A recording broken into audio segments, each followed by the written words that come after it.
સુરતની special operation ગ્રુપની ટીમે વરાછા વિસ્તારમાંથી લાખોની ડુપ્લિકેટ નોટો સાથે એકને ઝડપી પાડ્યો હતો.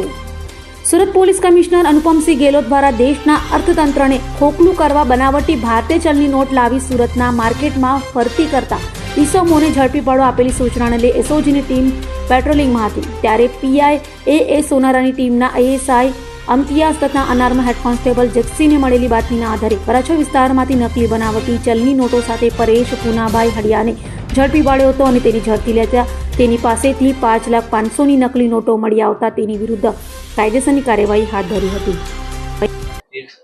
એસઓજી એક નકલી નોટો બનાવવાનું જે છે આખું રેકેટ ઝડપી પાડ્યું છે. એની અંદર જે આરોપી પરેશ હડિયા છે એને મિલી બજાર વરાછા રોડ ઉપરથી 5 લાખની નકલી નોટો સાથે ઝડપી લીધો છે. એની પૂછપરછ દરમિયાનમાં ખબર પડી કે રાજુ વાગમશે કરીને જે એનો બીજો પાર્ટનર છે એની પાસેથી આ નોટો જે લાવતો હતો. આ નોટો હાઈ ક્વોલિટી પ્રિન્ટિંગ વાળી નકલી નોટો છે ને એક જ સિરીઝ નંબર વાળી છે. એટલે ઝેરોક્ષ કરી અને આ લોકો બજારમાં જે ભીડભાડ વાળી જગ્યાઓ હોય ત્યાં પાનના ગલ્લા ઉપર જે શાકભાજીની લારીઓ હોય અને જે ખાણીપીણીની દુકાનો અથવા લારીઓમાં ખૂબ ભીડ રહેતી હોય ત્યાં લોકો સર્ક્યુલેટ કરતા હતા. મોટે ભાગે વરાછા, સરથાણા, કાપોદરા એરિયામાં આ નોટો સર્ક્યુલેટ કરવાનું કામ કરતા હતા.